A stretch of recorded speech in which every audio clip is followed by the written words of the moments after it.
Hello everyone. তো আপনারা অনেকে কিন্তু ফেসবুকে কন্টেন্ট ক্রিয়েট করেন এবং ফেসবুকে অনেকে কিন্তু মনিটাইজেশন চলে আসছে। তো সেক্ষেত্রে আপনাদের কিন্তু একটা পে আউট সেট আপের প্রয়োজন পড়ে, ফেসবুকে পে আউট সেট আপ। তো এটা কিন্তু অনেকেই করতে পারেন না, অনেকে আবার ভুল করেন। সেক্ষেত্রে কিন্তু আপনাদের দেখা যায় যে মনিটাইজেশন আসার পরেও আপনারা কিন্তু টাকাটা আপনারা হাতে নিতে পারেন না, ডলার জমা হয়, কিন্তু দেখা যায় যে কিছু ভুলের পে আউট সেট আপ করার কারণে আপনাদের টাকা আপনারা নিজের ব্যাঙ্ক অ্যাকাউন্টে নিতে পারেন না। তো এই কারণে আজকে আপনাদের এই ভিডিওটা, আপনারা পে আউট সেট আপ কীভাবে স্টেপ বাই স্টেপ করবেন সেটা আজকে দেখাবো। পে আউট সেট আপ যার এনআইডি থেকে করবেন অবশ্যই তার নামের ব্যাঙ্ক অ্যাকাউন্ট অ্যাটাচ করার অবশ্যই চেষ্টা করবেন, ঠিক আছে?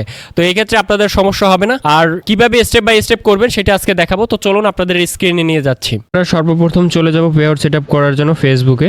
তো এই আইডিটির আমরা ফেসবুক আইডির এই পে আউট সেট আপ করবো। তো এই আইডিটির প্রথমে আমরা প্রফেশনাল ড্যাশবোর্ডে আমরা চলে যাব। তো প্রফেশনাল ড্যাশবোর্ডে চলে গেলাম। তো এখান থেকে আসার পরে আমরা এখানে যে মনিটাইজেশন অপশনটি আছে এখানে ক্লিক করব। তো এখানে ক্লিক করার পরে এখানে কিন্তু পে আউট সেট আপের এই দুইটা দেখা আছে, এখানে 5 স্টেপ কমপ্লিট করতে বলছে, এখানে 2টা স্টেপ কমপ্লিট করা হয়েছে। তো এখানে সর্বপ্রথম ফার্স্ট নেম দিয়ে দিবেন, লাস্ট নেম, লিগ্যাল নেম এটা দিয়ে দিবেন। তারপরে এখান থেকে আপনার জন্ম তারিখ দিয়ে দিবেন এবং আপনার দেশের নাম এটা দিবেন। এরপরে নেক্সট অপশনে ক্লিক করবেন। নেক্সট অপশনে ক্লিক করার পরে এটারে বাংলাদেশ আপনার দেশের নাম সিলেক্ট করবেন এবং এটা ইন্ডিভিজুয়াল অ্যান্ড সোলার পারপাস এটা সিলেক্ট করবেন। সিলেক্ট করার পরে আপনি নেক্সট অপশনে ক্লিক করবেন। এখানে ক্লিক করার পরে আপনার নামটি দেখে নেবেন যে আপনার নামটি ঠিক আছে কিনা। এখানে মিডল নেম দরকার নাই, যদি আপনার নামে 3টে অক্ষর থাকে সেক্ষেত্রে মিডল নেম দিবেন। এরপরে আপনার প্রাইমারি অ্যাড্রেসটি দিবেন।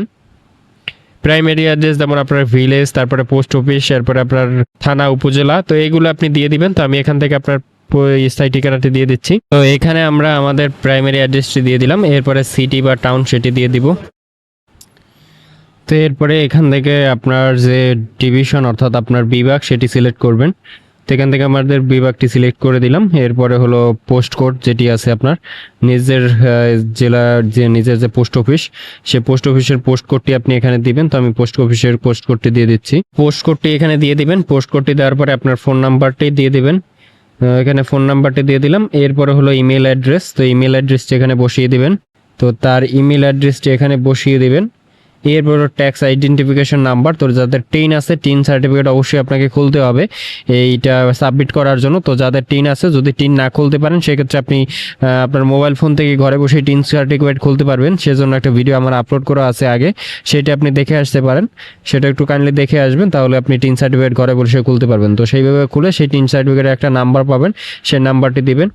এরপরে আপনার যে এই যে ভ্যাট রেজিস্ট্রেশন এটা দরকার নেই। এরপরে আই এগ্রি যে অপশনটি আছে এখানে ক্লিক করবেন। এরপরে এখান থেকে দেখবেন যে সবকিছু ঠিক আছে কিনা। এরপরে নেক্সট অপশনে ক্লিক করবেন। নেক্সট অপশনে ক্লিক করার পরে এরপর আছে লিঙ্ক পেপাল আর হচ্ছে লিঙ্ক হলো ম্যানুয়াল ব্যাঙ্ক অ্যাকাউন্ট। তো আমাদের দেশে পেপাল অ্যাভেলেবেল নাই, সেক্ষেত্রে আমাদের ব্যাঙ্ক অ্যাকাউন্ট কানেক্ট করতে হবে। তো এখানে ব্যাঙ্ক অ্যাকাউন্ট কানেক্ট করার জন্য ব্যাঙ্ক অ্যাকাউন্টের সুইপ কোডটা, এটা আপনি ব্যাংকের যে ব্যাঙ্কে অ্যাকাউন্ট খুলছেন সেই অ্যাকাউন্টে সেখানে তাদেরকে সুইপ কোড বললেই হবে, অথবা আপনি গুগলে সার্চ করে বের করতে পারেন। এরপরে হলো ব্যাঙ্ক অ্যাকাউন্ট নাম্বার দিতে হবে এবং কনফার্ম ব্যাঙ্ক অ্যাকাউন্ট নাম্বার, আবার ব্যাঙ্ক অ্যাকাউন্ট নাম্বারটা দ্বিতীয়বার দিতে হবে। এরপরে আপনাকে এখানে লিঙ্ক যে অপশনটি আছে এটা দিতে হবে। তো আমি সবগুলো দিয়ে দিচ্ছি। তো এখানে কিন্তু আমরা দেখুন যে সুইপ কোড এবং ব্যাঙ্ক অ্যাকাউন্ট নাম্বার দিয়ে দিয়েছি। এরপরে ব্যাঙ্ক অ্যাকাউন্ট নাম্বারটি আবার দ্বিতীয়বার কনফার্ম করার জন্য দিয়ে দিয়েছি। এবারে লিঙ্ক যে মেথড এই অপশনটিতে আমরা ক্লিক করব। এরপরে আমাদের ক্লিক হয়ে গেল। এরপরে অ্যাড ট্যাক্স ইনফো এখানে আমরা ক্লিক করব। এখানে ক্লিক করার পরে দেখুন, তো এখানে জিমেইল এবং পাসওয়ার্ড দিয়ে আপনার আইডিটি লগ ইন করবেন।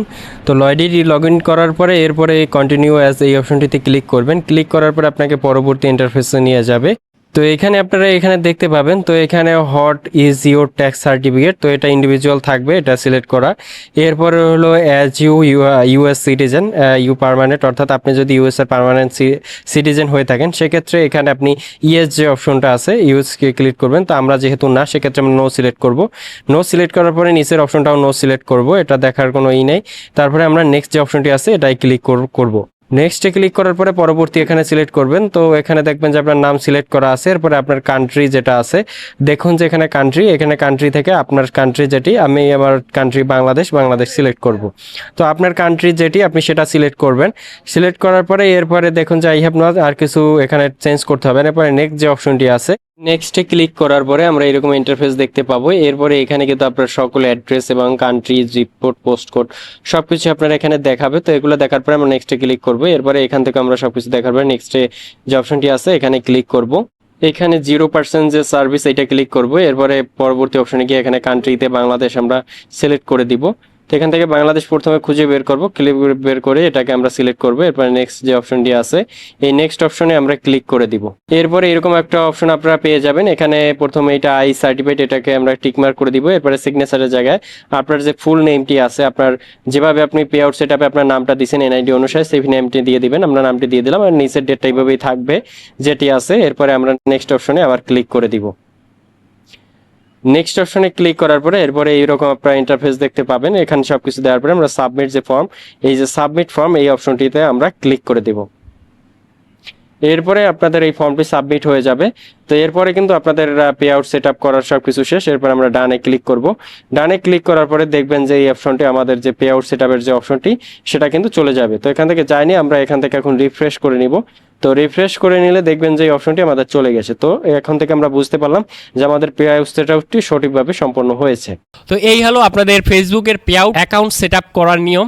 এভাবে আপনারা সম্পূর্ণ আপনাদের অ্যাকাউন্টটি সেট আপ করতে পারবেন। তো আশা করি আপনাদের ভিডিওটি খুব ভালো লেগেছে এবং আপনার বন্ধু বান্ধব যারা কন্টেন্ট ক্রিয়েট করে অথবা যারা মনিটাইজেশনের পেয়েছে এবং সেট আপ করতে পারছে না তাদেরকে আপনারা এই ভিডিওটা শেয়ার করে দিতে পারেন এবং আমাদের চ্যানেলটিকে সাবস্ক্রাইব করতে পারেন, যাতে করে এরকম আরও ভিডিও আপনাদের জন্য নিয়ে আসতে পারি। আমাদের ভিডিওগুলো আপনারা দেখতে পারেন এবং আমাদের ভিডিওগুলো দেখে আরও নতুন কিছু শিখতে পারেন। তো ভালো থাকবেন, দেখা হবে পরবর্তী ভিডিওতে।